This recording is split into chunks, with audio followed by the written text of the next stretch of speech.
"Sir, my mum won't wake up," said the little girl. The Count turned pale and ordered, "Take me to her." Before we begin this beautiful period romance story, tell me in the comments where you're listening from. I love knowing where you're joining me from. The fair in Bath always sounded noisier than it was, at least to Edward Harrington's ears. Voices rose and fell in a jumble, hawkers calling out their wares, children laughing, women bargaining, men boasting of horses and crops. Wheels rattled over the cobbles, a fiddler sawed away at a tune near the fountain, and somewhere a dog barked until someone shushed it. Edward moved through it with the faint, polite smile he wore for most public duties. He had come to inspect a new breed of sheep at the insistence of a neighbor, but the air felt heavy and the crowd too close. His steward walked a few steps behind. The coach waited at the edge of the square. It was all as it always was, until he heard a small, hoarse voice say, "Please help me. Please, sir." At first he did not see her. People parted and closed again like water around a stone. The voice came again, higher this time, pressed thin with anxiety. "Please, my mum will not wake up. Please." Edward stopped. He turned toward the sound and saw her. She was very small, no more than 4, thin as a reed, her hair a tangle of curls escaping from a crooked ribbon. Dust clung to the hem of her faded frock. One hand gripped a torn cloth doll by its arm. The other reached up, tugging at sleeves as people passed. Most never looked down. A few frowned, murmured, "Run along now," and stepped aside. The child's eyes were wet and wide and shining with panic. Edward frowned and stepped closer. "Little one," he said, bending so that his face was nearly level with hers. "What is the matter?" She flinched, then stared at him. Her gaze slid briefly to his coat, his cravat, the fine stitching of his gloves as if measuring the risk.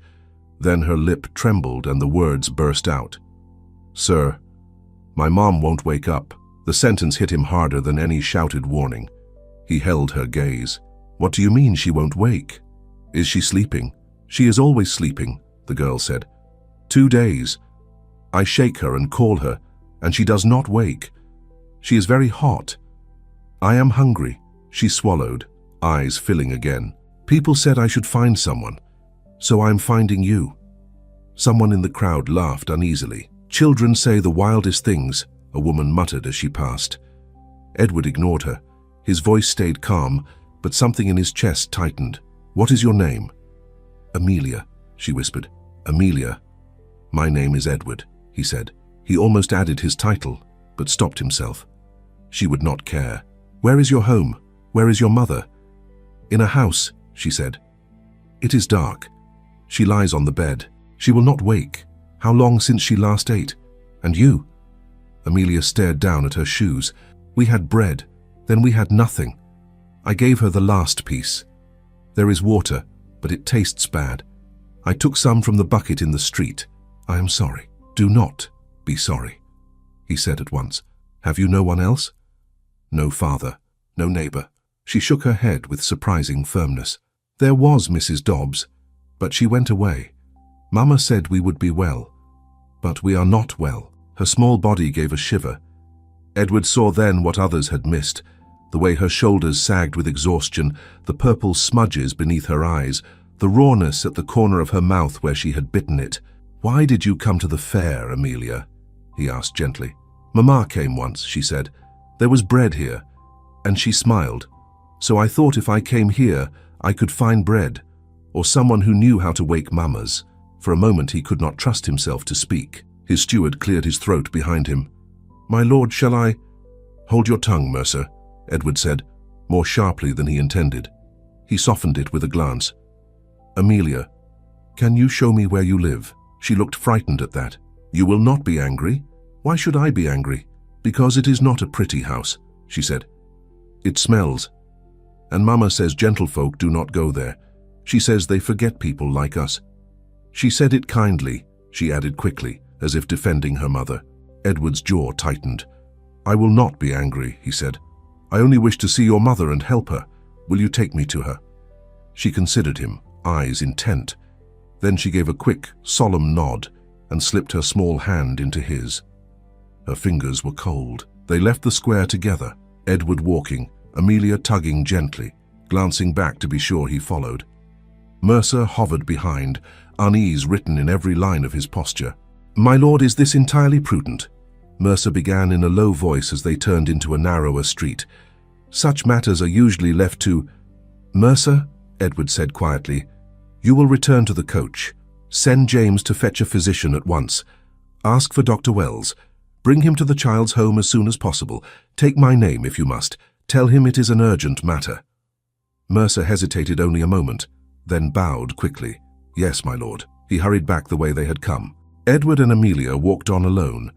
The streets changed as they moved away from the square. The houses grew smaller, closer together, their fronts plain and in need of paint. The sounds of the fair dulled behind them. A boy rolled a hoop in the gutter. A woman shook a rug from a window. A man with a pail hurried past, nodding briefly to Edward before looking away. Amelia held his hand with determination, her little strides quick and serious. Once he asked, "Are you tired?" And she answered, "I am used to walking," though her breath came a bit faster. "Do you often go about alone?" he asked. "Only sometimes," she said. "Mama did not like it. She said I was too small, but small people can still walk." "Indeed they can," he said. "Are you a doctor?" she asked suddenly. "No." "Are you a magistrate?"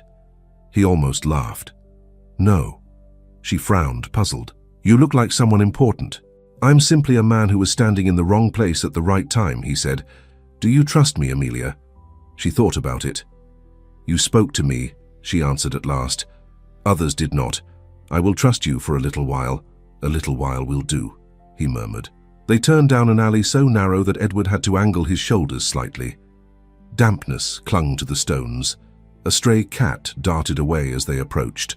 Near the end of the passage, Amelia stopped before a low wooden door, its paint peeling. "This is us," she said quietly. He could smell the faint sourness of stale air and something else.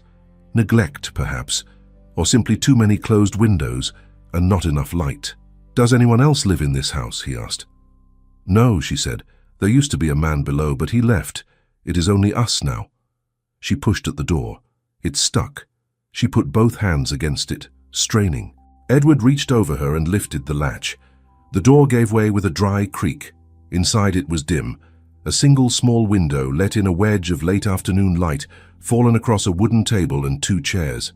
On the table lay an overturned cup and a crust of bread so dry it seemed turned to stone. A bucket stood in the corner, half full of cloudy water. The air was close, with the faint smell of sickness. Amelia did not pause. She walked straight to the back of the little room, where a narrow bed stood against the wall. "Mama," she said, climbing up beside the figure lying there. "Mama, I have brought someone. He knows how to help." The woman on the bed did not move. Edward stepped forward, his eyes adjusting to the dimness. He had expected. He was not sure what he had expected. A woman of indeterminate age, perhaps, worn by hardship, lines etched deep. The face on the pillow was pale, yes, and hollowed by exhaustion, but it was young.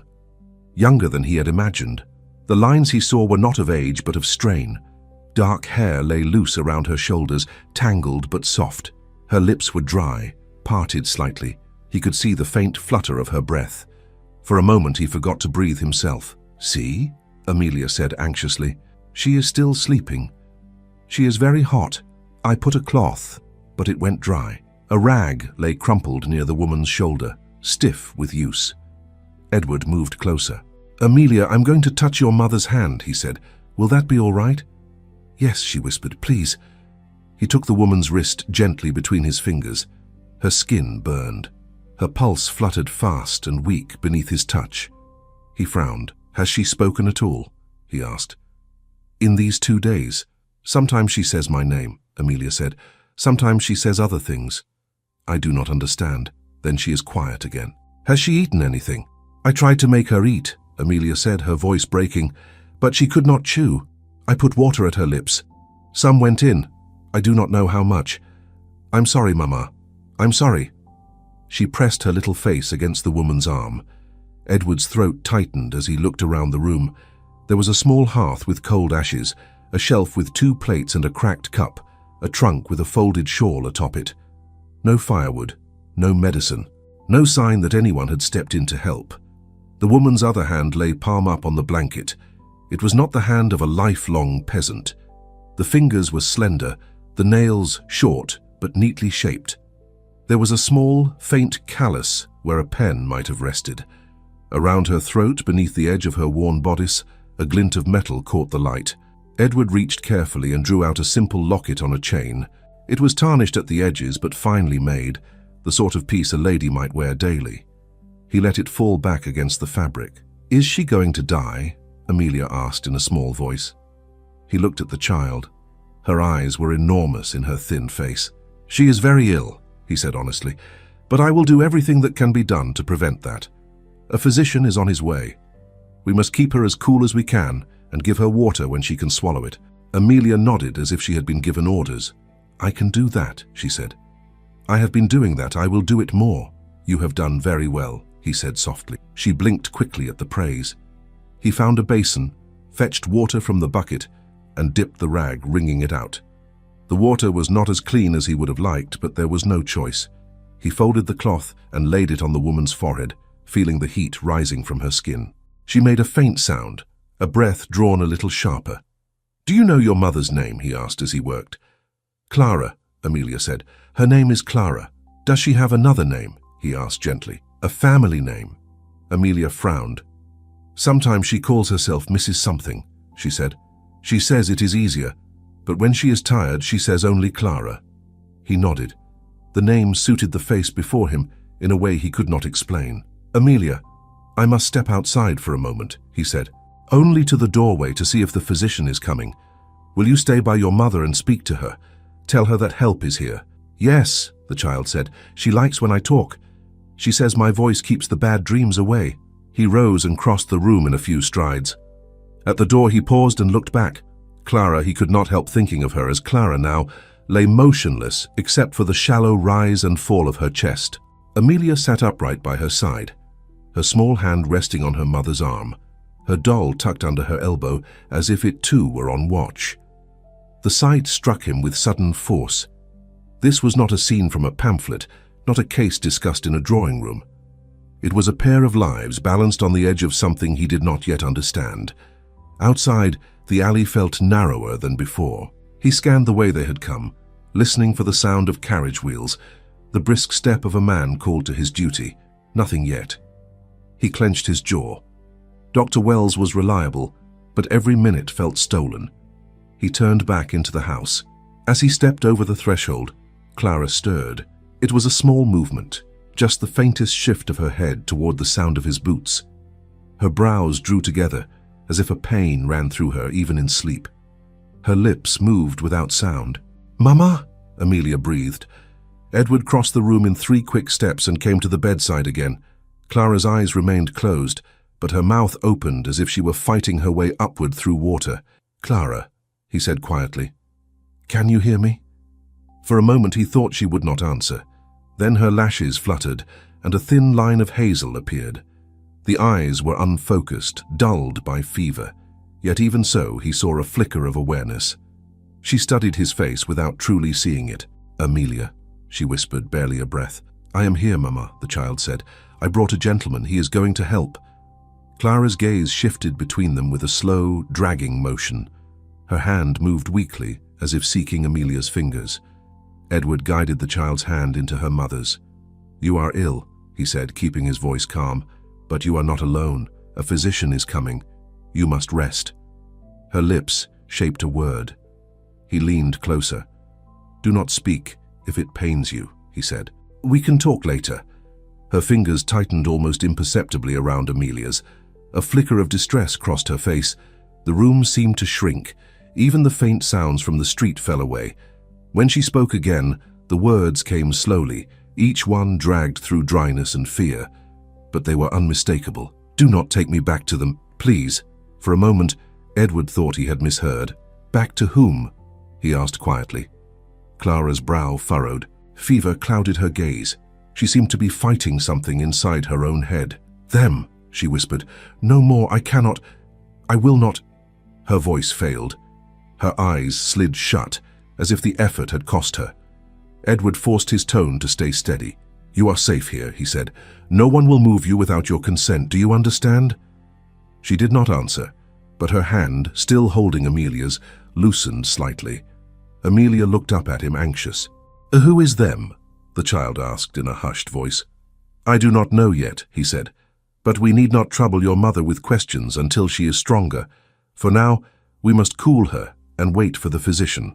As if summoned by the word, a sound came from the alley. Wheels grinding against stone, a man's quick footsteps. A moment later, a firm knock struck the door. Edward opened it to find Mercer, breathless, and behind him Dr. Wells, a compact man with sharp eyes and a worn leather bag. "My lord," Wells said, stepping inside without ceremony. His gaze swept the room. "This is the patient?" "Yes," Edward said. "Clara. She has been like this for 2 days, perhaps more. The child reports fever, weakness, little food." Wells set his bag down by the bed. "And you are the daughter?" he asked Amelia. She nodded, clutching her doll. "I shall not bite," he said briskly. "You have done well to seek help. May I ask you to fetch me a cup of water? It will keep you busy while I examine your mother." Amelia looked at Edward. "Go on," Edward said. "I will stay right here." She slipped off the bed and went to the bucket. Wells checked Clara's pulse, lifted her eyelids one by one, listened to her breathing. He spoke in low tones as he worked, more to himself than to anyone else. "Fever, dehydration, weak from lack of nourishment. But she is young and strong at the core. That works in her favor. Has she had any injuries, any known illness?" "None that I can see," Edward said. "Only exhaustion, perhaps, and fear." Wells glanced up at that. "Fear leaves its own mark," he said. "But we shall concern ourselves first with what can be treated. She needs fluids, broths, fresh air, and a clean bed. This place—" He looked around, lips thinning. "I have seen worse, but it is not where she should remain." Amelia brought the water. Wells thanked her, then trickled a bit between Clara's lips with careful patience. Some of it went down. Clara swallowed reflexively, a faint movement of her throat. "Good," Wells murmured. "Very good." "Can we move her?" Edward asked. Wells hesitated. "Not far, and not roughly. But if you can provide a better lodging, sheltered, with someone to watch her, it would be wise. She will need care for several days, weeks, perhaps. She must be kept from drafts, but given air, and food introduced slowly." "I can arrange that," Edward said. Mercer shifted. "My lord, to where?" "To Mrs. Green's cottage," Edward said at once. The decision felt natural, already formed in his mind. She is capable and discreet. She will not gossip. Wells gave him a long look. "This will not be a small undertaking, my lord." "I am aware," Edward said. "Can she be moved by carriage if we support her?" "Yes, so long as she is kept warm and her head steady," Wells said. "I would not delay. The sooner she is in a better environment, the more likely she is to recover." Amelia watched their faces, her own tense. "Are you taking Mama away?" she asked in a thin voice. "We are taking both of you," Edward said at once. "Together, to a cleaner, safer place, where Dr. Wells can see her again. Do you understand?" "You will not leave me here," she whispered. "I give you my word," he said. She studied him with solemn eyes, then nodded slowly. Within the hour, a small covered cart had been brought to the mouth of the alley, the kind usually used for carrying goods. Edward had insisted it be lined with blankets. Between him, Mercer, and Dr. Wells, they lifted Clara as gently as they could, wrapping her in the bedding from her own narrow bed so that the scent would be familiar to her. She made a soft sound, but did not wake. Amelia climbed in beside her mother and sat very straight, one hand on Clara's arm, as if to keep her from sliding away. Edward took a seat opposite them, bracing his boots against the floorboards as the cart jolted into motion. "Is this your carriage?" Amelia asked. "No," he said. "My carriage waits nearer the square. This suits better for now. It rides more steadily over these streets." "Will Mamma wake soon?" she asked.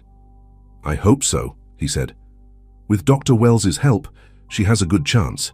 "You speak like him," she said, half accusing, half thoughtful. "I have listened to him often," Edward said. "He tends to my tenants when they are ill. I trust him." "That is good," she said, and fell silent, watching her mother's face with fierce concentration. The journey to Mrs. Green's cottage did not take long. The house stood at the edge of town, with a small patch of yard and a sturdy door. Smoke curled from the chimney. When the cart stopped, Mrs. Green herself appeared, wiping her hands on her apron.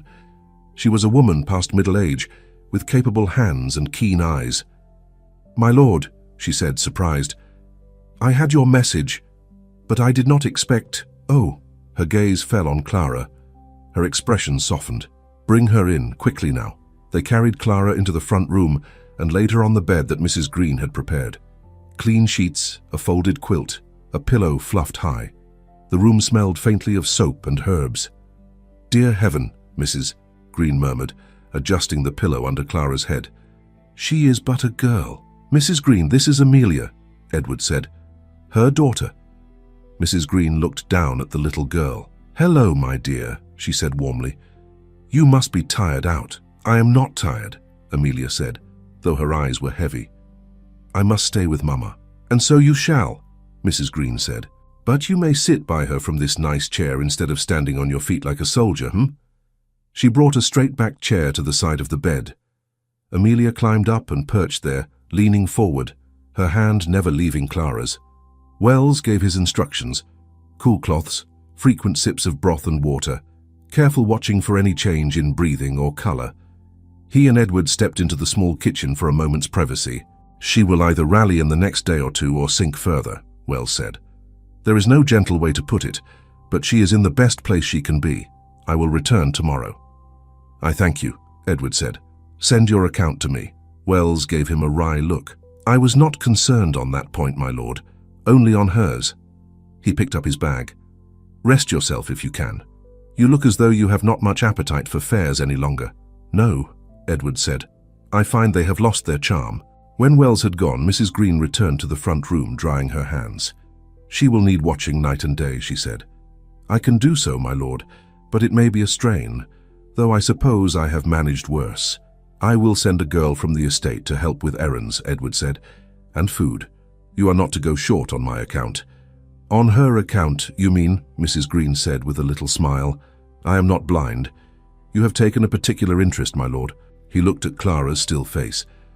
"I found a child in a marketplace asking strangers to save her sleeping mother. How could I do otherwise?" Mrs. Green's gaze softened. "You could have looked away, like most would," she said. "But you did not. There is a difference." Amelia listened without speaking, her eyes fixed on her mother. "Will we stay here long?" she asked suddenly. "As long as your mother needs," Edward said. "Mrs. Green is kind. She will care for you both. Do you live here too?" Amelia asked Mrs. Green. "Yes," Mrs. Green said. "It is my cottage. You may call me Mrs. Green. I make a very good stew when I have the meat for it, and bread. There will be no more going hungry, do you hear?" Amelia blinked, as if the idea was strange. "No more going hungry," she repeated softly. "Good," Mrs. Green said briskly. "Now, my lord, you must leave us to settle. You may return tomorrow if you wish, but it will do no good to hover today. The child needs calm." Edward hesitated, then nodded. "Very well. Amelia, I must go for now, but I will return." Amelia's fingers tightened on Clara's arm. "You promise?" she whispered. "I promise," he said. He left the cottage with reluctance, casting one last look at Clara on the bed and the small figure of her daughter keeping vigil. As he walked back to his carriage, Mercer fell into step beside him. "My lord," Mercer ventured, "this woman, these people, are you intent on continuing this involvement?" Edward glanced at him. "Do you question my decision?" "No, my lord," Mercer said quickly. "Only, it is unusual. People will talk. Let them," Edward said. "We have done nothing wrong. A woman is ill, a child was hungry, that is all." Mercer did not argue, but his expression said that he knew it was not that simple. The next morning, Edward returned to Mrs. Green's cottage before breakfast. The sky was pale, the air cool. He knocked lightly. Mrs. Green opened almost at once, her hair hastily pinned, an apron over her dress. "You are early, my lord," she said. "Come in." "How is she?" he asked. "Improved," Mrs. Green said. "A little. The fever has not broken, but it has not worsened. She took broth in the night more than before. The child stayed awake until she could no longer keep her eyes open. She is asleep now, on the pallet by the fire." Edward stepped into the front room. Clara lay as he had left her, but her breathing seemed a touch easier. Her cheeks held a faint hint of color now. Beside the hearth, Amelia lay curled under a blanket, her doll clutched to her chest, her hair spread around her. He felt something in himself ease. Mrs. Green watched his face. "You care for them," she said quietly. It was not a question. "I barely know them," he said. "But I cannot forget how I found the child in that square. And," his gaze drifted to Clara, "there is more to this than a simple illness, Mrs. Green. She fears someone. Them, she called it. I do not yet know who." Mrs. Green nodded slowly. "Fear leaves a mark, my lord. We will see what she says when she is clearer in her head." Over the next 2 days, Clara hovered between sleeping and waking. When she woke, it was only for a few minutes at a time. She drank what they offered her, swallowed bits of softened bread, murmured Amelia's name. Once, in the grey half-light before dawn, she opened her eyes to find Edward sitting in the chair by her bed. "You again," she whispered, her voice rasping. "Yes," he said. "You should not be here," she murmured. "This is not where men like you belong." "Men like me belong wherever they choose to be," he answered. "For now, I choose to be here." She tried to smile. It came out weak. "You do not know what people will say." "They already say many things," he said. "One more will not kill me." Her lashes dipped. "You do not know me," she said. "Then tell me who you are," he said quietly. But her strength failed. Her eyes slid shut again. Her hand, resting on the sheet, curled slightly, as if grasping at something unseen. On the 3rd day, Wells announced with cautious satisfaction that the fever seemed to be breaking. "She is stronger," he said. "Her pulse is steadier. She should be out of danger if she rests and eats. The rest is a matter of time." Clara slept deeply that night, without murmurs or tossing. In the morning, she woke to find Amelia asleep with her head on the bed, her small hand wound in the blanket. Clara lifted her own hand and smoothed her daughter's hair. The movement felt difficult but possible. Amelia stirred, blinked, and then sat up straight with a gasp. "Mama!" "Yes, my heart," Clara said, her voice soft but clearer. "I am here." Amelia burst into tears and climbed gently onto the bed, careful not to jostle her too much. "You would not wake," she sobbed. "I went to the fair. I found a man. He brought you here. We have bread, Mama, and soup, and a fire." Clara held her as tightly as she could. "You went to the fair alone?" she whispered. "Yes," Amelia said. "You told me not to, but I did." "I am sorry. I was afraid." Clara closed her eyes briefly. "You did what you thought you must," she said. "And you found help. You were very brave." When Mrs. Green appeared with a bowl of broth, Clara tried to sit up further. "Easy now," Mrs. Green said, propping her with pillows. "You are still weak." "You are Mrs. Green," Clara said, remembering the name from Amelia's chatter. "You have been very good to us." "Think nothing of it," Mrs. Green said. "I had an empty bed and 2 extra plates. It seemed wrong not to use them." Later that day, Edward came. Clara saw him clearly for the first time.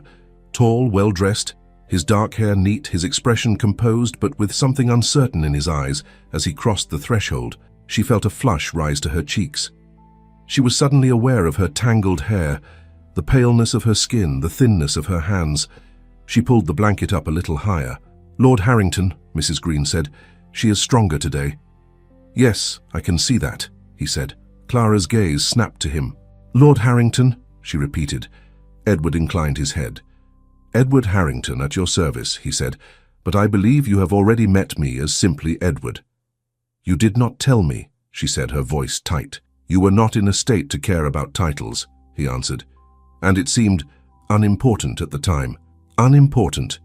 The word rang strangely in her mind. "Why?" she asked. "Why did I not tell you?" he said. "No," she said. "Why did you help us? My daughter said you brought the physician, that you moved us here, that you come every day. Why?" He looked at her for a long moment. "Because she asked me," he said simply, nodding toward Amelia. "Because I found her alone in a crowd, and she told me her mother would not wake. Because once I saw you lying there, I could not walk away and pretend I had not." Clara swallowed. "Gentlemen do not usually involve themselves with women like me," she said. "Women like you?" he repeated. "What sort of women are those?" She looked down at her hands. "The sort who live in alleys and have no husband to speak for them. The sort who have no family at their backs. The sort people talk about in low voices. Mrs. Green made a faint noise of protest, but Edward spoke first. "I have heard plenty of low voices in my life," he said. "Most of them do not deserve the attention they demand." "You do not know my story," Clara said. "You might think differently if you did." "Then tell it to me when you are stronger," he said. "Until then, know this. No story, however sad, will make me regret picking up a child in need." Their eyes met. Something unspoken passed between them. The days that followed were filled with small steps. Clara ate more, sat up longer. Amelia played on the floor with a set of wooden buttons Mrs. Green had found, arranging them in circles and lines. Edward visited most afternoons, sometimes bringing a book, sometimes a basket of food from his cook, sometimes simply himself. He and Clara spoke in fragments at first. The weather, the town, the way Amelia had decided Mrs. Green's old cat was her new friend. But every now and then, something in her manner revealed a different life. The way she thanked him with precise courtesy, the way she spoke of London not as a distant marvel, but as a place she had known, the way her fingers traced the edge of a teacup with unconscious grace. Mrs. Green noticed, so did someone else. Her name was Mrs. Packham. She lived 2 cottages down, with a husband who worked as a porter and a tongue that never tired. She had seen Edward's carriage more than once. She had seen Dr. Wells come and go, and she had ears, which she put to frequent use at the market and at the pump. One afternoon, as Edward arrived, she happened to be standing near Mrs. Green's gate. "Good day to you, my lord," she said, bobbing a curtsy that was almost a bow. "We don't often see such fine visitors in our little corner." "Good day," Edward said politely. "That poor creature you have in there," Mrs. Packham went on, nodding toward the cottage. "Fallen on hard times, I hear. Such a pity. One never knows with some women, does one? Where they came from, what they've done. But they do have a knack for attracting attention from those above them." Her eyes, bright with curiosity, flicked toward his face.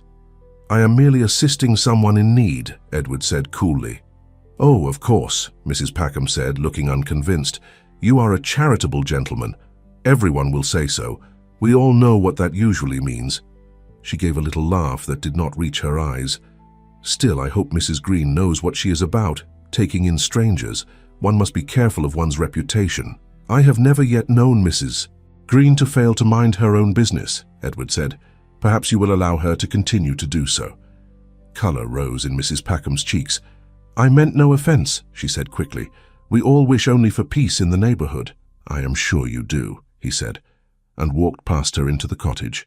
Inside, Mrs. Green was smoothing the coverlet on Clara's bed. "Pay her no mind, my lord," she said, when he mentioned the encounter. "She lives on talk. If she doesn't have it, she starves." "But talk can do harm," Clara said quietly. She had heard enough through the thin door. Mrs. Green made a dismissive gesture. "Let the woman find someone else to chew on," she said. Clara's eyes were troubled. That evening, after Edward left, Mrs. Packham came to call. She carried a basket of bread as a peace offering, though the bread was not fresh. She stayed only a few minutes, asking many questions and listening closely to every answer. "Where is your husband, my dear?" she asked Clara with false sweetness. "Does he know you are here with such fine visitors?" "I have no husband," Clara said calmly. "Oh," Mrs. Packham said, her brows lifting. "How unfortunate. And your family? They must worry about you, poor lamb, in such straits." "I am of no use to them," Clara said. "They have made that clear." "How sad," Mrs. Packham said, her mouth puckering in a sympathetic shape that did not touch her eyes. "Well, it is a blessing you have found and friends, though one wonders what they will think when the novelty wears off." When she had gone, Mrs. Green muttered something about shrews in aprons under her breath. Clara said nothing, but her shoulders were tight. The next day, Mrs. Packham lingered again by the gate when Edward arrived. She smiled too broadly, greeted him too eagerly. Her questions grew sharper, though she couched them in talk of concern. "She tells such a strange tale, that one," Mrs. Packham said. "No family, no husband, a child out of wedlock. You must be careful, my lord. People might say you are being taken in." "People may say what they like," he replied, his patience thinning. "It does not change what is right." He found Clara paler than usual, propped against the pillows. Amelia curled at her side. "Are you unwell?" he asked. She shook her head faintly. "I am only tired." she said. Mrs. Packham was here again. His jaw tightened. What did she say? That I was ungrateful, Clara said, that I would bring trouble to Mrs. Green, that gentlemen do not go on visiting cottages forever, that once I am well, I should move along and not draw more eyes to this place. And what did you tell her? He asked. Nothing, Clara said. I have learned that anything I say can be twisted. It is easier to say nothing. He sat down in the chair by her bed. You do not need to concern yourself with Mrs. Packham, he said. She has no power over you. Clara looked at him, her eyes bright with something like despair. You say that, she murmured. But I know better. I have seen what talk can do. You are a count, my lord. You can shrug off unkind words. Mrs. Green cannot. My child cannot. I cannot. He opened his mouth to answer, but she went on, her voice gaining urgency. I am grateful beyond words for what you have done, she said. For Amelia's sake especially. But I cannot stay here and watch your kindness turn to burden. It is only a matter of time before more questions are asked, before someone remembers a name, a face, a story. I cannot let that happen. He frowned. Clara, you are not yet strong enough to be speaking of leaving. I am stronger each day, she said. Soon I will be able to walk farther. I have done it before. I can do it again. I can find work somewhere no one knows me. I have no right to bring scandal to your door. You speak as if my reputation were made of glass, he said. It is not. And even if it were, I would not have it protected at the cost of your safety. You do not understand, she whispered.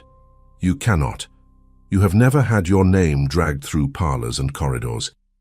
You have never stood in a room and felt every eye on you, hearing words that are not true and knowing you cannot stop them. I have. I will not live that way again. He leaned forward. You are not alone now, he said. You have me. You have Mrs. Green. You have Amelia. We are not helpless. She shook her head, tears gathering fast. You do not owe us anything, my lord. You have already done more than anyone ever has. That is why I must leave, before you regret it, before people say that you... She stopped, unable to finish. That I what? He asked quietly.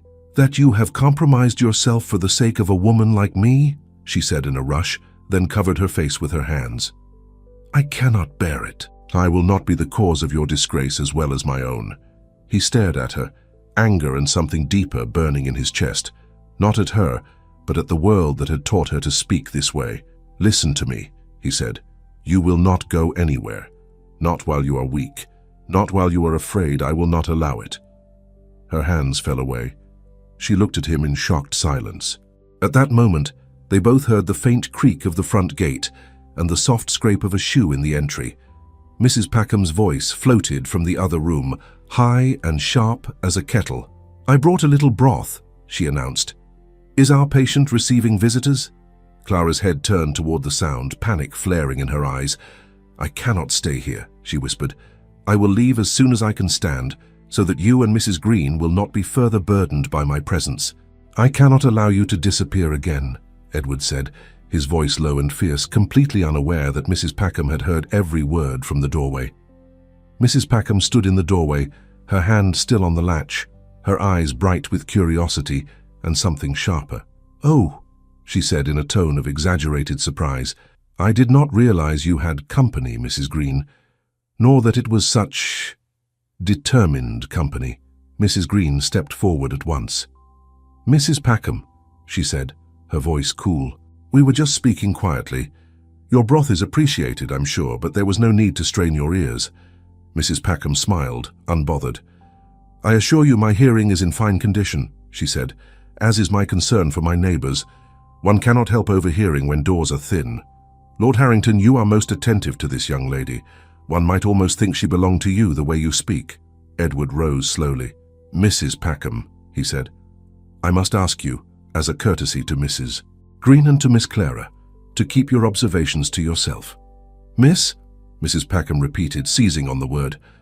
Oh, indeed. I see.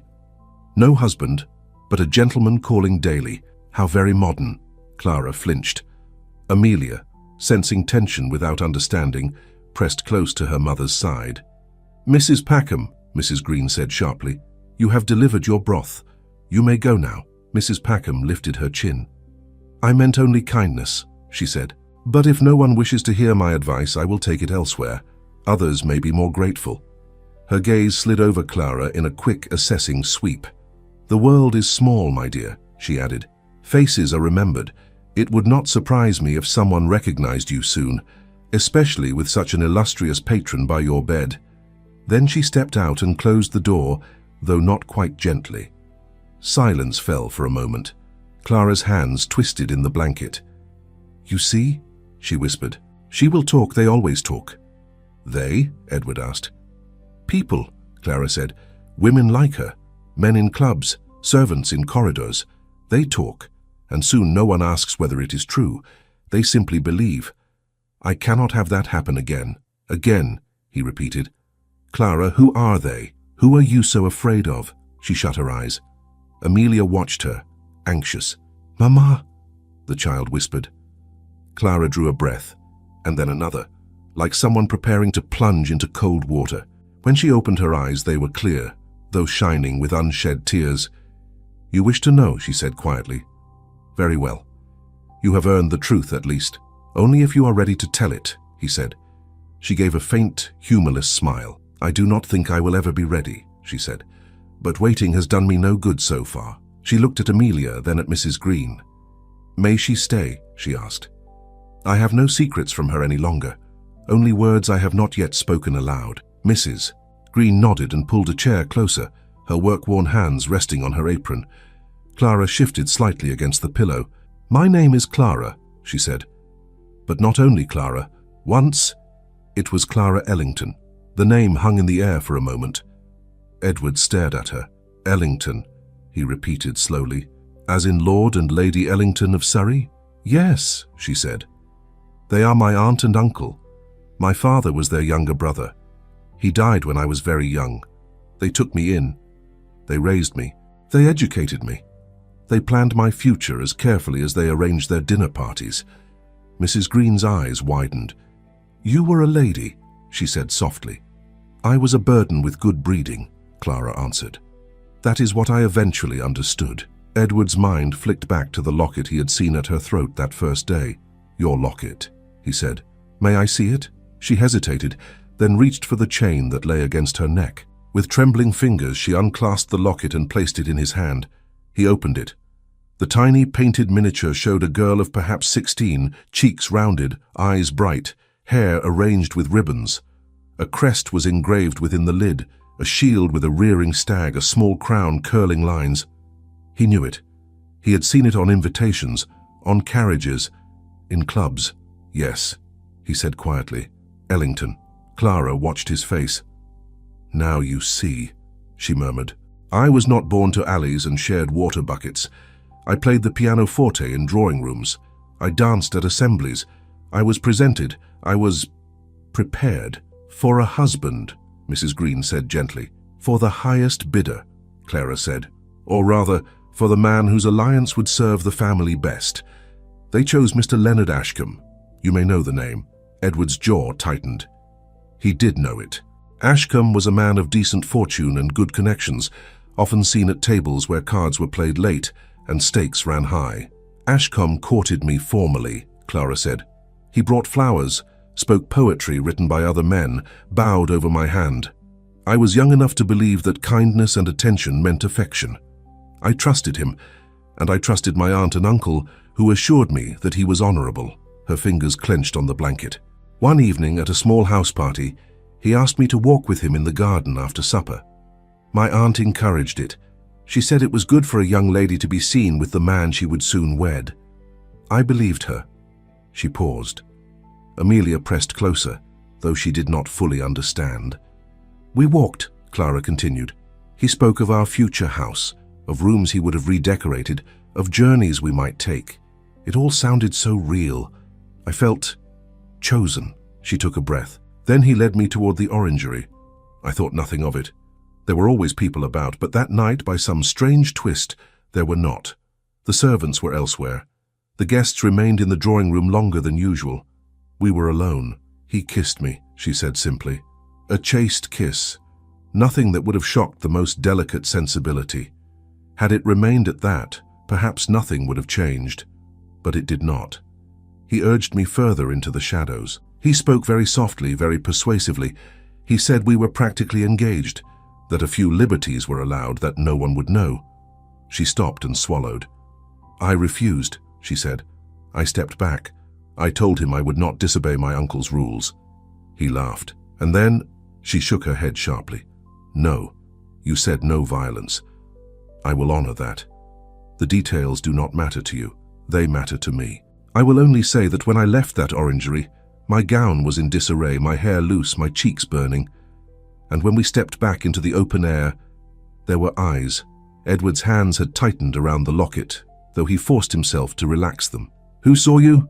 He asked. My aunt, Clara said. Another lady. A footman, I think. Enough. My aunt's face went white. My uncle drew me aside before I could even speak. Ashcombe said nothing that night. The next morning, he left early on some fabricated business. My uncle did not ask why. And your aunt and uncle blamed you, Mrs. Green said softly. Of course, Clara said. They said I had wandered into the orangery alone, that I had enticed him, that I had ruined the engagement and, more importantly, their arrangements. Ashcombe sent a letter later, saying he could not marry a girl whose name was already whispered about. My aunt burned it. My uncle said I had brought shame on the family. Her eyes went distant, as if she could still hear the words. They did not listen when I told them what had happened, she said. They said no man of Ashcombe's standing would behave so, and certainly not without encouragement. When, some weeks later, it became clear that there would be a child, they said it was proof of my wickedness. Amelia's eyes grew round. Me? She whispered. Clara looked at her tenderly. Yes, you, she said. You are not proof of wickedness. You are proof that something beautiful can come even out of the worst nights. She turned back to Edward. They offered me choices, she said, all of them terrible. To send the child away at birth, to enter a distant relative's house as a poor relation under another name and live half hidden, to vanish quietly to the country and return later as if nothing had happened. All required me to lie, to pretend my daughter did not exist, or that she was someone else's problem. And you refused, he said. Yes, she answered simply. I could not imagine giving up my child to be raised without love, to be pitied or despised. So I left instead. I took what little money I had. I found a room in town under a different name.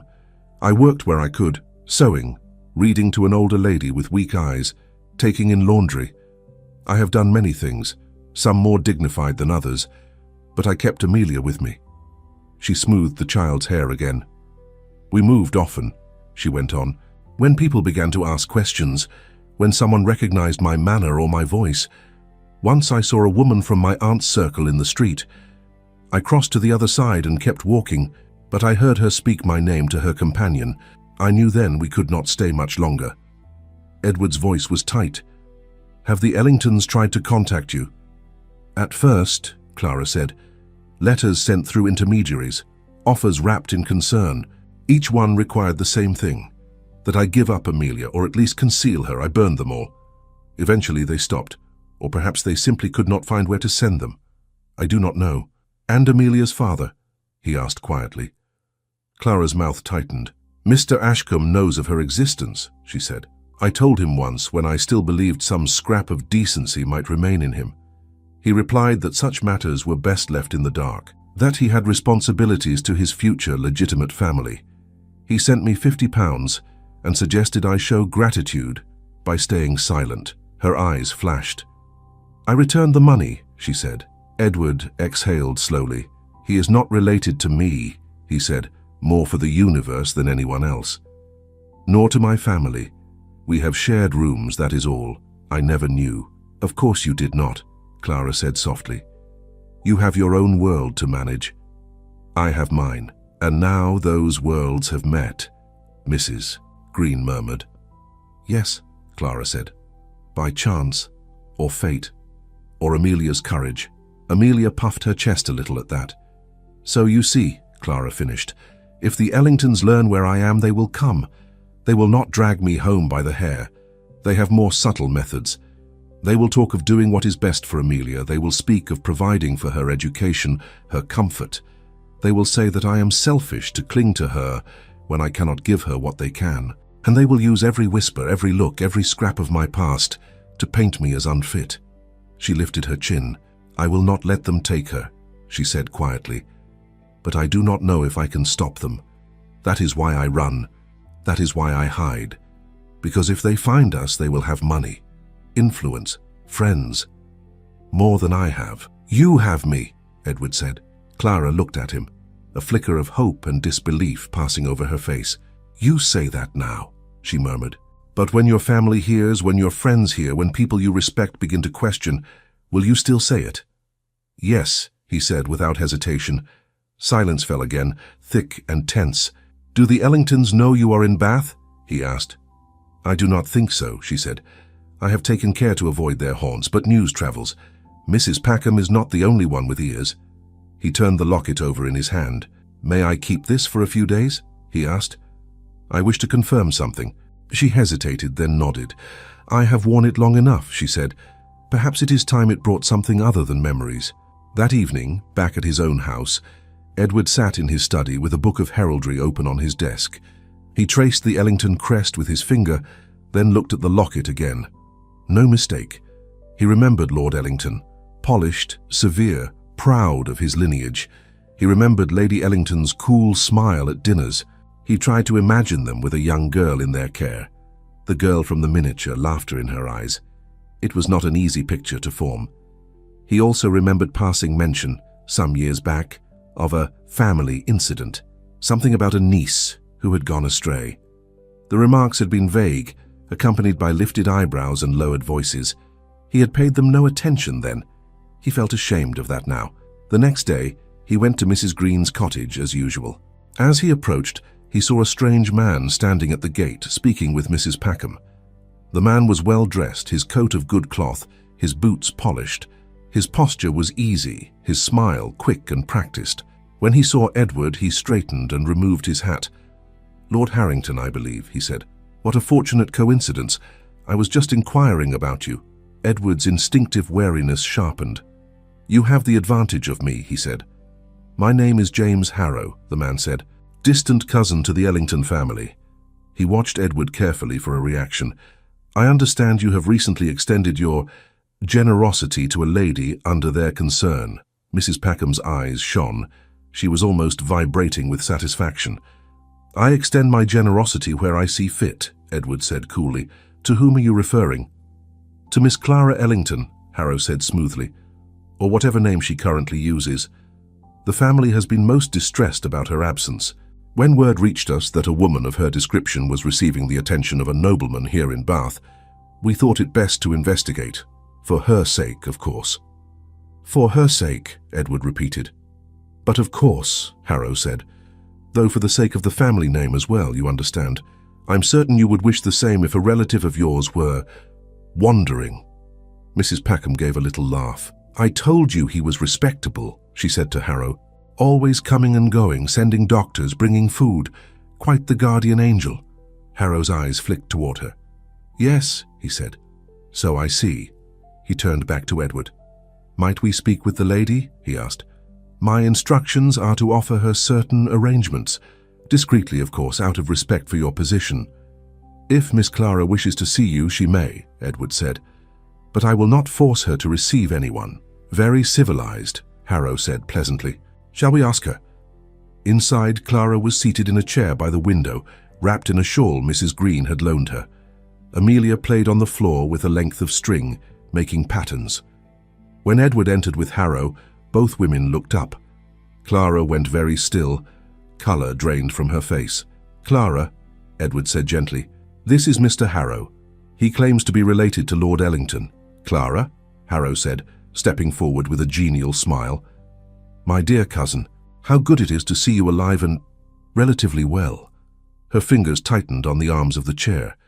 James, she said, in a voice that was barely more than a breath. So, you do remember me, he said lightly. We met only a handful of times at your aunt's house. I doubt I made much impression, but your situation has given me cause to recall you more clearly. What do you want? She asked. He put a hand to his chest in mock offense. To help, of course, he said. Your aunt and uncle are terribly worried about you. Naturally, they could not approve of the manner in which you left, but they are not without compassion. They wish to see you provided for, and the child as well." Amelia looked up at that, frowning. Clara's voice sharpened. "They wish to see me out of sight," she said, "and Amelia away from me." Harrow's smile did not falter. "They are willing to support your daughter," he said, "to give her a home and education, all the advantages you cannot. They are prepared to overlook certain circumstances in order to ensure she grows up respectable.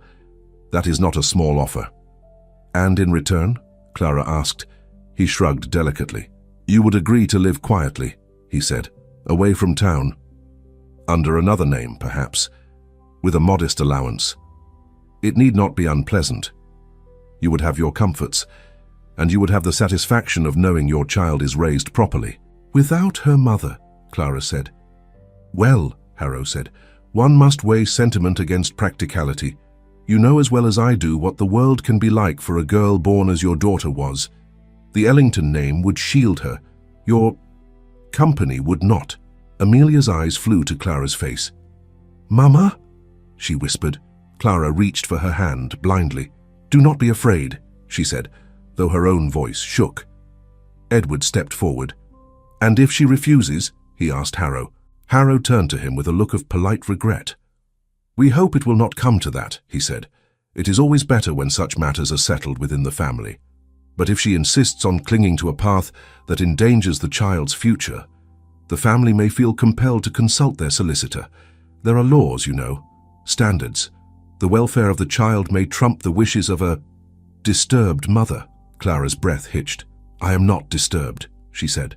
"No, no," Harrow said quickly. "Poor choice of words, forgive me. I simply mean you have been through much. One cannot expect you to judge clearly. That is why families exist, to decide what is best." He glanced at Edward. "I am sure Lord Harrington understands this, duty and all that." Edward's hands curled at his sides. "My understanding," he said evenly, "is that a child belongs with the mother who has fed her, clothed her, and risked her life to keep her safe, not with relatives who cast that mother aside when she needed them most." Harrow's eyes cooled. "You speak with conviction, my lord," he said, "yet you have known her only weeks. The Ellingtons have known her all her life." "They knew the part of her that bowed and smiled at their table," Edward said. "They did not know the woman who walked into a fair alone, hungry, and still thought first of her child." "Perhaps," Harrow said. "Perhaps not. In any case, this is not for you to decide." "Unless—" he let the word hang. "Unless what?" Edward asked. "Unless your involvement is deeper than charity," Harrow said. "Rumor travels fast, Lord Harrington. People are saying you are much in this lady's company, that you have taken her under your wing. Some might even say you are attached." Clara's cheeks flushed. Amelia looked bewildered.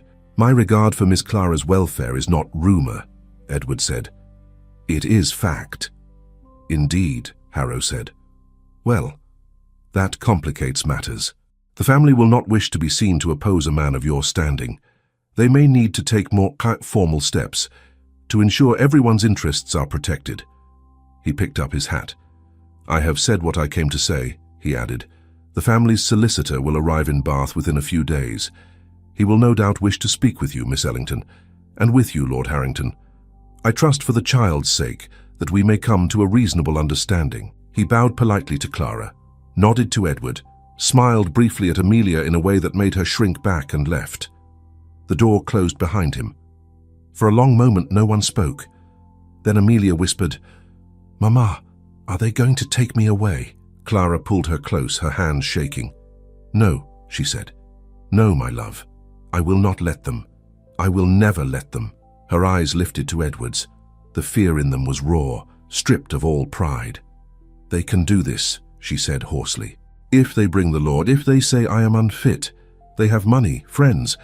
They can make anything sound respectable. I have nothing." "You have me," Edward said again, more fiercely than before. She searched his face. "You say that as if it could change everything," she whispered.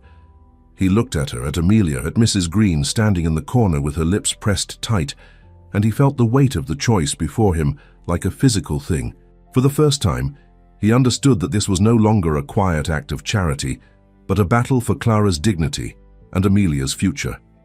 And he would have to decide how far he was willing to go to protect them. Edward did not answer at once. He stood there, looking from Clara to Amelia, and felt the weight of the words he had just spoken settle over him. "You have me." They were not words one tossed away later as a misunderstanding. Mrs. Green broke the silence first. "Come and sit down, my lord," she said quietly. "No one decides anything worth deciding while standing up like a soldier at inspection." He gave a huff that was almost a laugh and took his usual chair by the bed. Amelia climbed into Clara's lap and clung to her. "What will they do?" Clara asked. Truly, not in polite phrases, but in plain words. Edward kept his voice calm. "They may petition the court to grant them guardianship of Amelia," he said. "They will speak of your lack of means, of the circumstances under which she was born, of your disappearance from their care. They will imply instability. They will call me mad without using the word," Clara said softly. "Yes," he said. "And the court?" she asked. He hesitated. "Courts are made of men who dine with men like Lord Ellington," he said. "Connections matter, but so does the impression you make now. So do witnesses. So does the presence of someone willing to stand beside you. Someone respectable," she said. "Someone like you." "Yes," he said again. She looked down at Amelia's dark head. "If I fight," she murmured, "they may win anyway. And if I lose, it will be worse. They will say, 'We tried to be kind. We offered her comfort, and she threw it away. She is ungrateful. She is selfish.' They will make me a monster in Amelia's eyes." "Never," Amelia said fiercely, muffled against her dress. Clara stroked her hair. "You do not know how stories grow, my heart," she whispered. Edward leaned forward. "Clara," he said, "what do you want? If there were no Ellingtons, no gossip, no law that could be bent, what would you choose?" She looked startled, as if no one had ever asked her that. "I would choose to live quietly with my daughter," she said slowly. "To earn enough that she never goes hungry, to see her laugh without fear, to walk out of my door and not be watching every face for recognition." "And would you wish to do that alone?" he asked.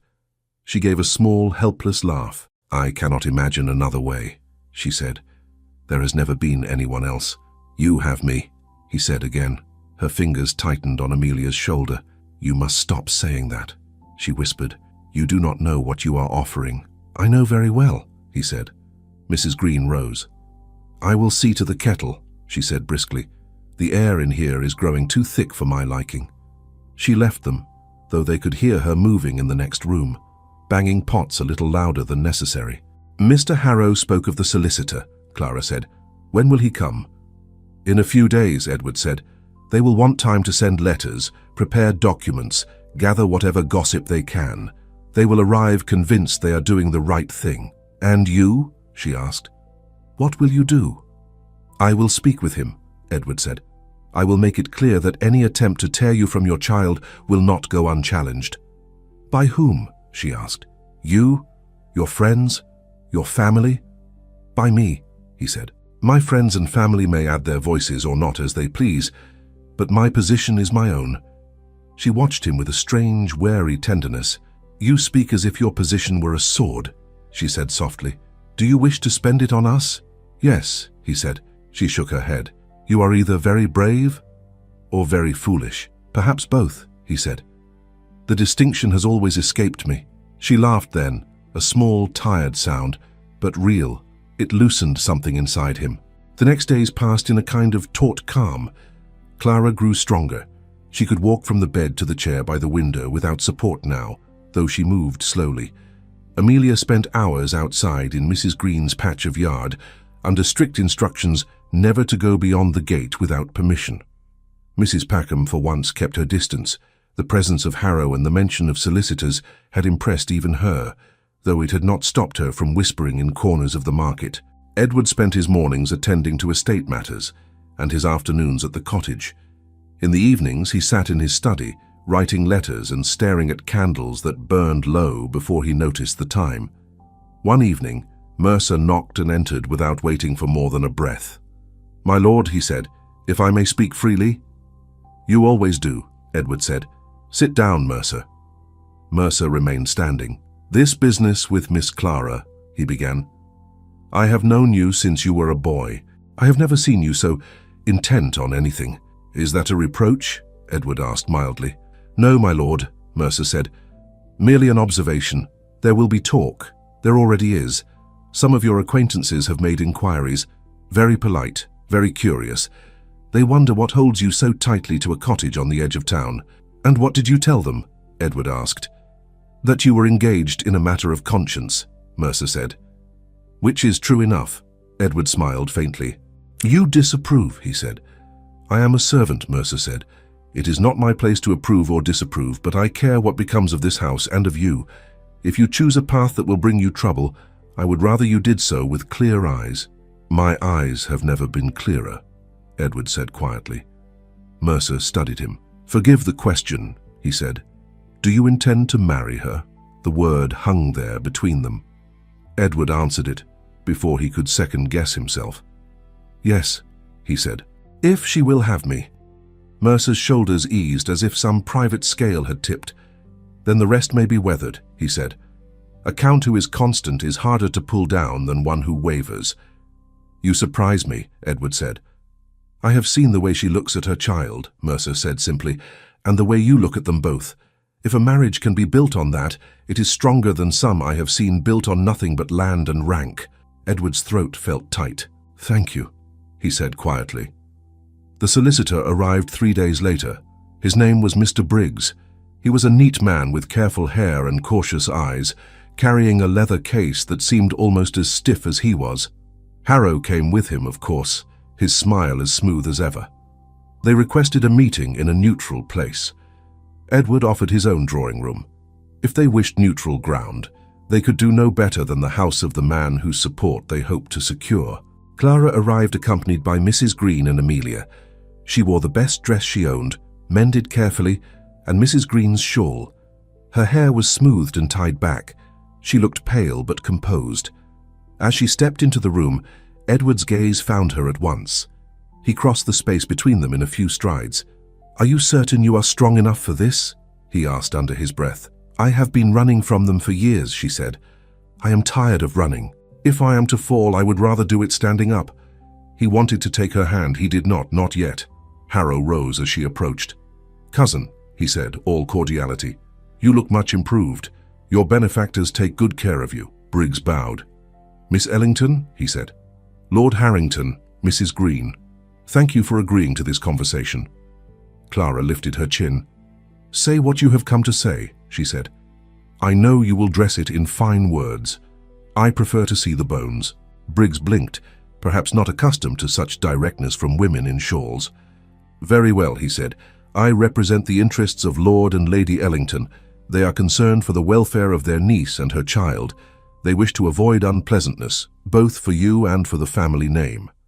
To that end, they propose the following. You, Miss Ellington, would agree to reside in a house provided for you at a distance from town. You would receive a modest allowance, sufficient for your comfort. You would not be expected to return to your aunt and uncle's social circle. In return, you would consent to the child, Amelia, being raised under their guardianship. She would be educated, clothed, and cared for as a member of the family.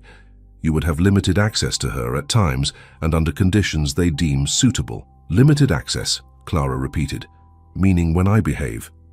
Briggs cleared his throat. There must be some order, he said. You must see that. And if I do not accept, she asked. Harrow's voice slipped in smoothly. Then, as I mentioned, the family may feel compelled to seek a legal remedy, he said. A petition to the court.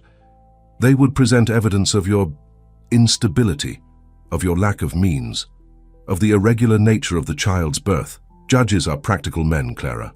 They will ask whether a mother wandering from place to place without support is truly able to provide what a child needs. Warmth, love, protection, Clara said.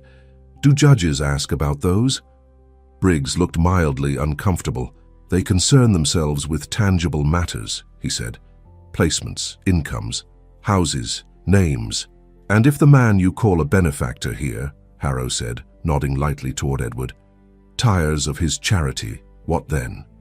You will be alone again. The child will suffer. Is it not kinder to accept an offer now, while it is made from within the family, rather than have your daughter taken from you by decree later. Think of her, Clara, not your pride." Clara's hands had gone white on the arms of her chair. Amelia sat beside her, clutching her skirt. "Do not," she whispered fiercely. "Do not use my daughter as a weapon against me and call it kindness." Harrow shrugged. "Words are only words," he said. "The reality remains. You are outmatched. Unless—" Again he let the word dangle. Edward stood. "Enough," he said quietly. Harrow turned to him. "My lord, surely—" "I have heard enough," Edward said. "You speak of kindness, Mr. Harrow, Mr. Briggs, but I hear only convenience. You wish to tidy away a story that troubles your dinners.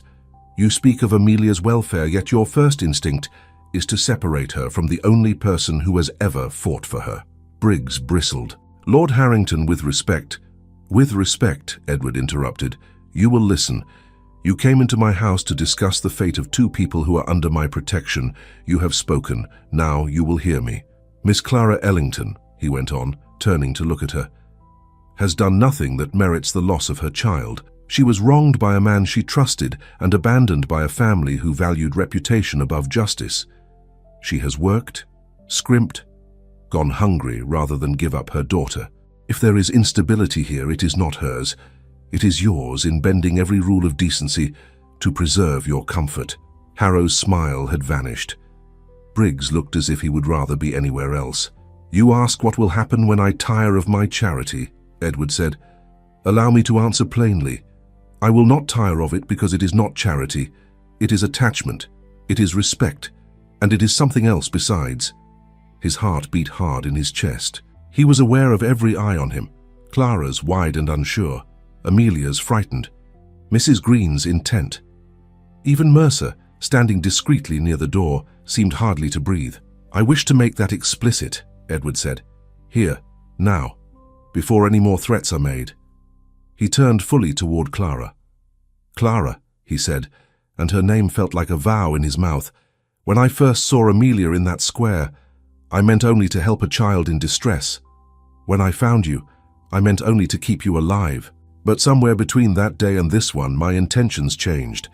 I find my thoughts returning to you and your daughter at all hours.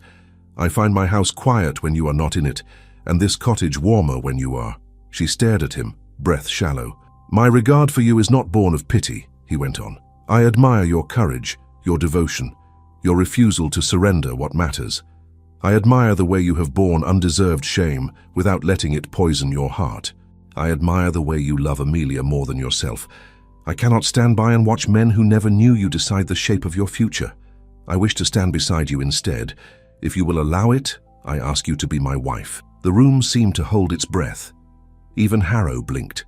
Briggs made a faint choking sound. "My lord," he said, "this is highly irregular." "You have known the lady long enough," Edward said. Clara's lips parted, but no sound came. Her fingers trembled on Amelia's shoulder. Tears gathered in her eyes, but they did not fall. "You do not know what you are asking," she whispered at last. "I think I do," he said. "I ask you to share my house, my name, my life. I ask you to bring Amelia fully into that life. I ask you to let me stand between you and those who would harm you, not as a distant benefactor, but as a husband." "A husband," she repeated faintly. "A count." "Edward," he said quietly. "To you, if you will have me." She shook her head in disbelief. "You do not understand what this will cost you," she said. "Your friends will laugh, your family will be angry.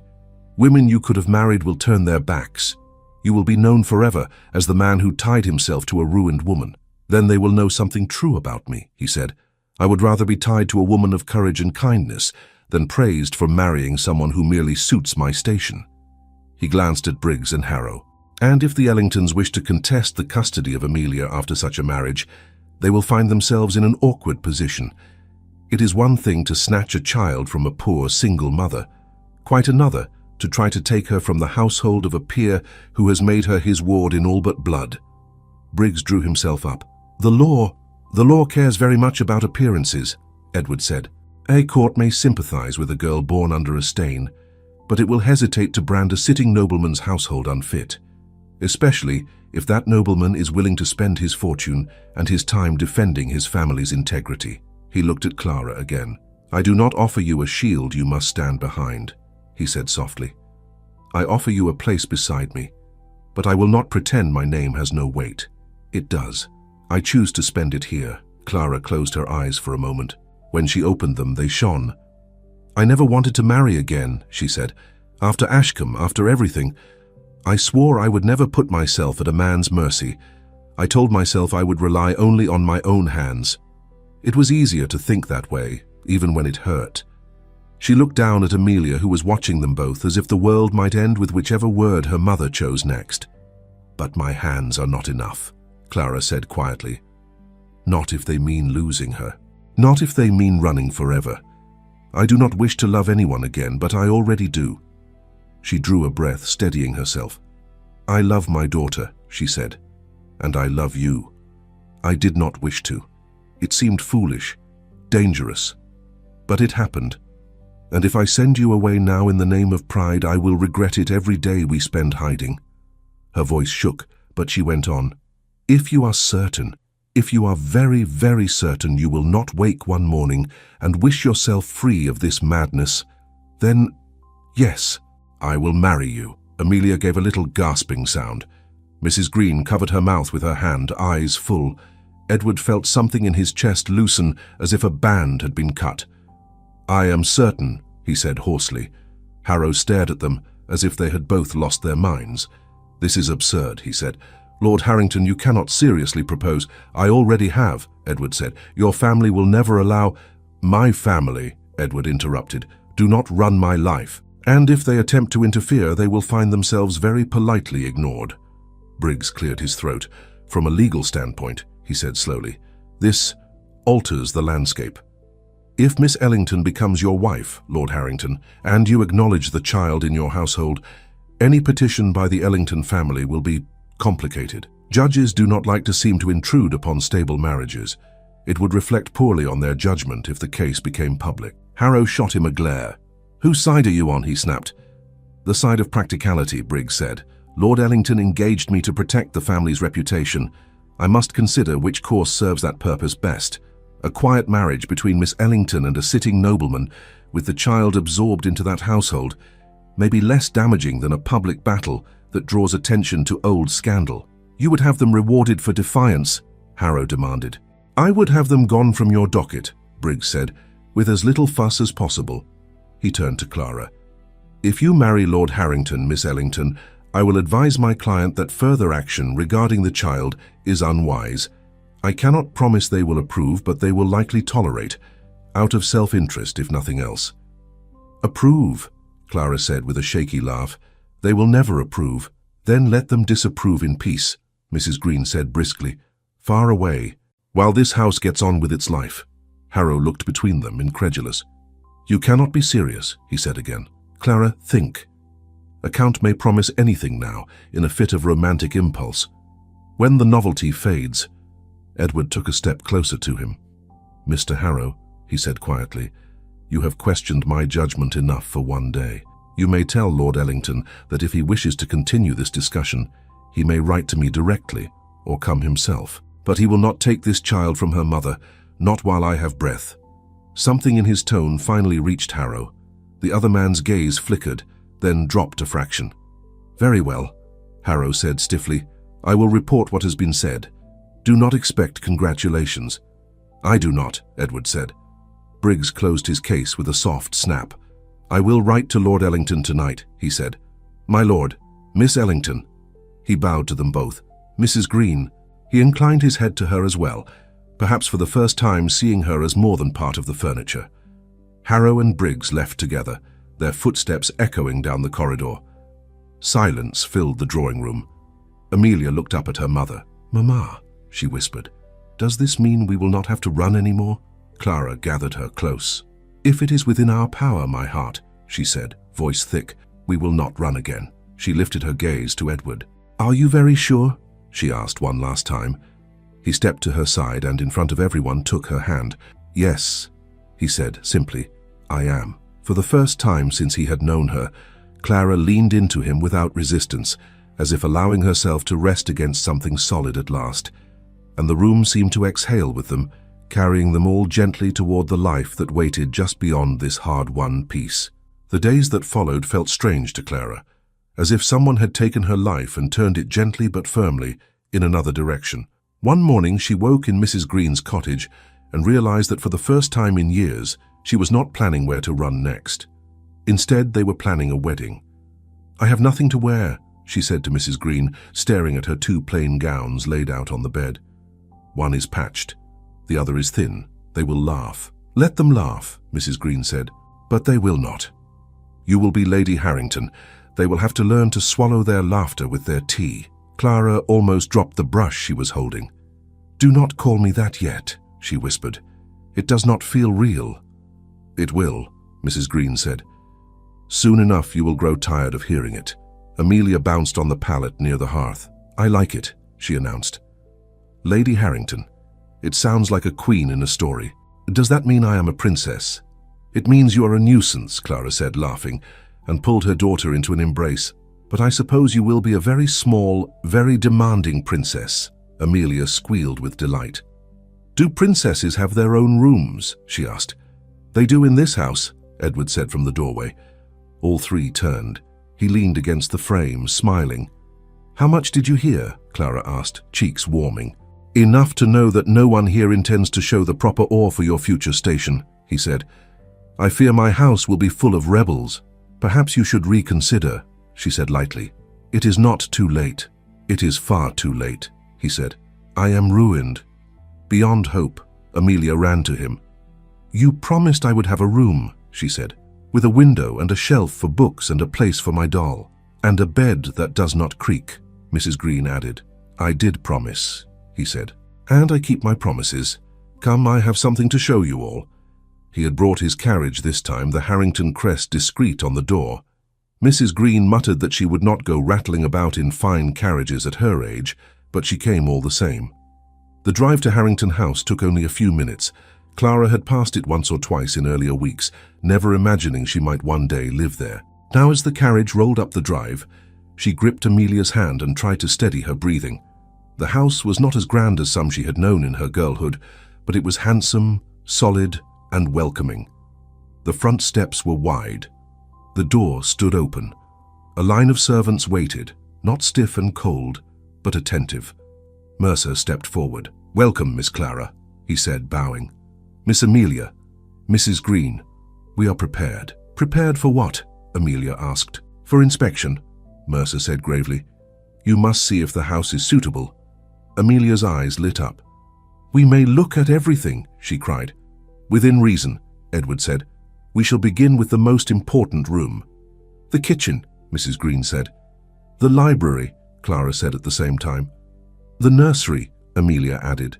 Edward laughed. "We must visit them all," he said. "But today, we start with Amelia's room." He led them up a broad staircase along a corridor and to a door painted a soft, clean white. He opened it with a small, almost boyish flourish. The room was not large, but it was bright. Sunlight fell through a window onto a simple bed with a quilted coverlet. A small table stood near the window, with a chair just the right size for a child. Shelves lined one wall, some already filled with a few well-chosen books.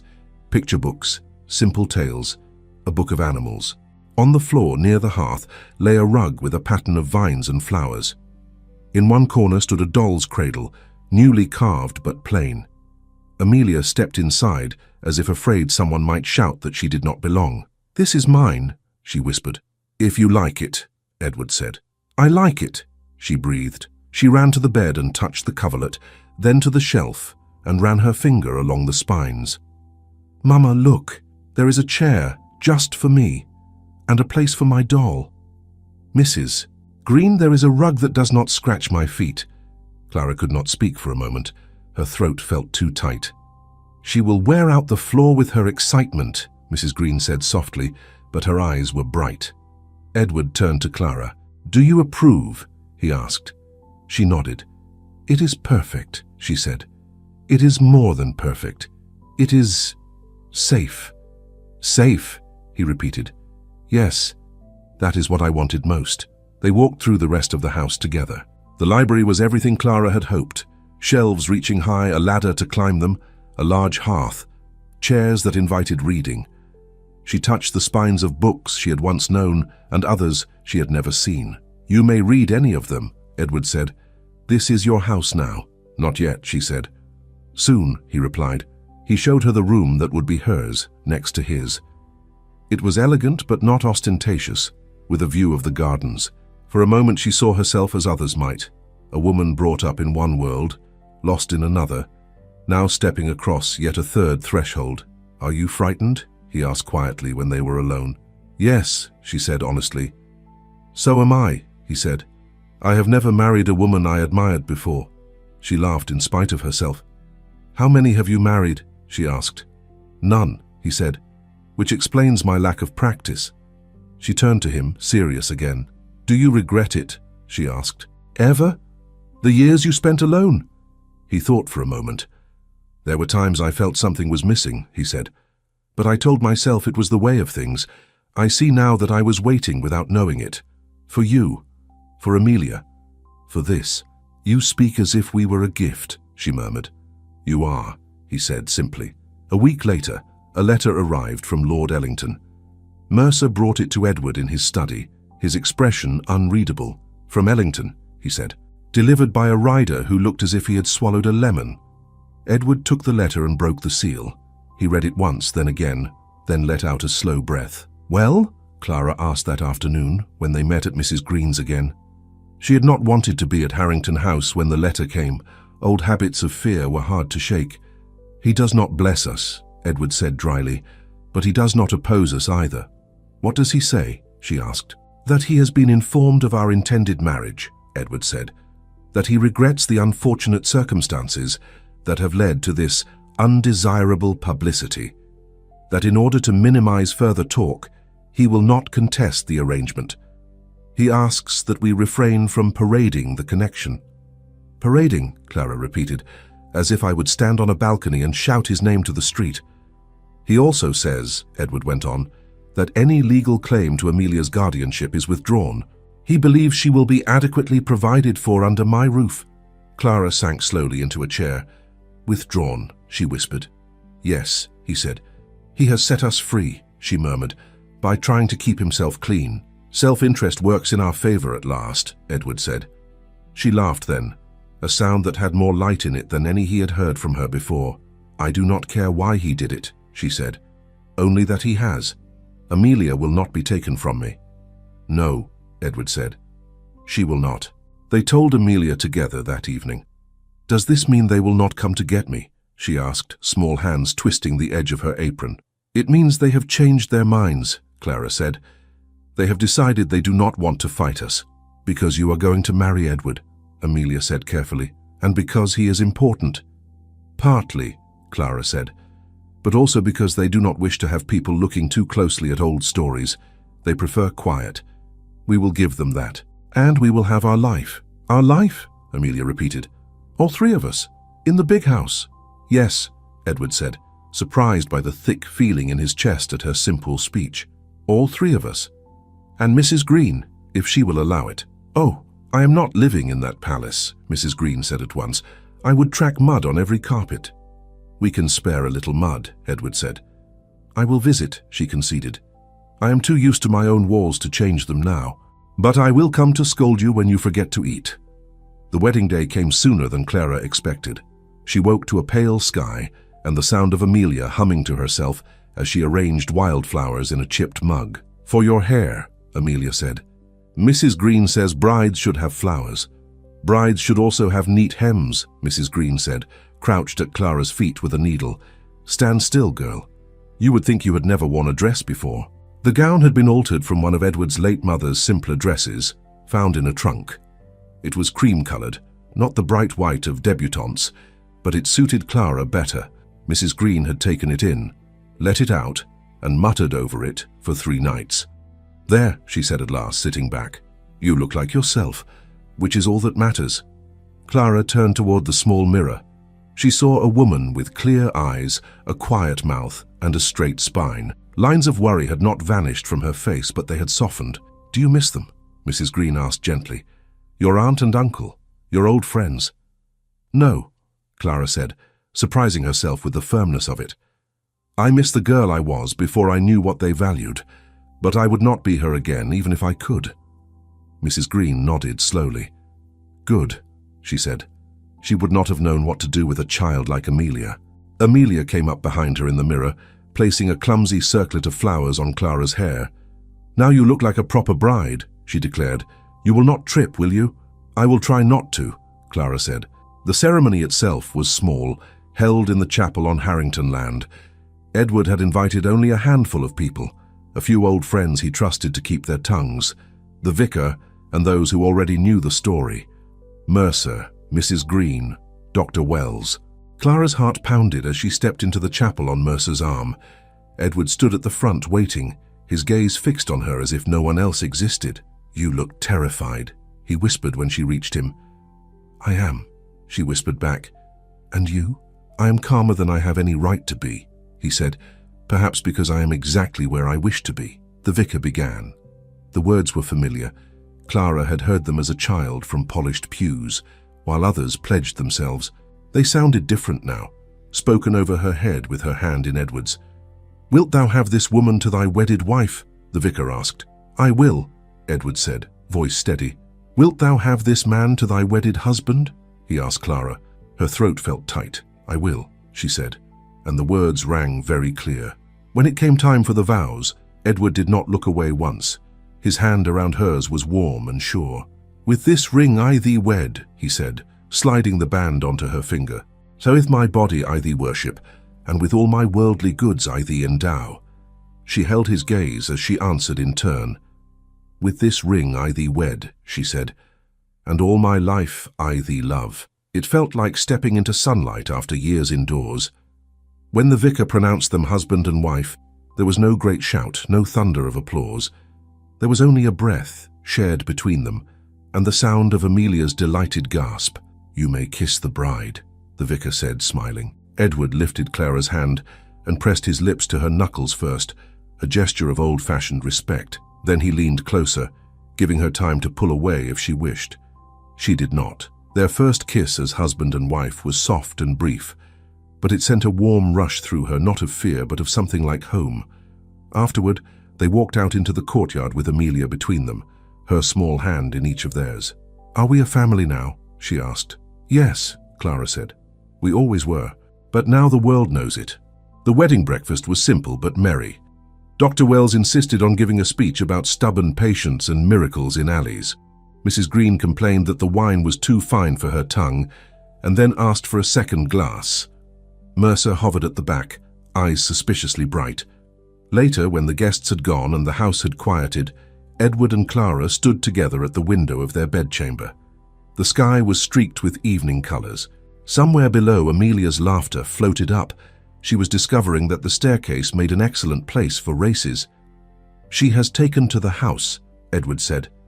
"She has taken to the stairs," Clara answered. "The house will have to forgive her.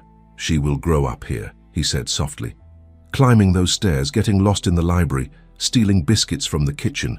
She will have scrapes and lessons and sulks, and we will be the ones she comes to when she is hurt or angry or in love." "In love," Clara repeated, a little dazed. "I cannot imagine her grown." "Nor can I," he said. "I do not wish to. She is small for such a short time."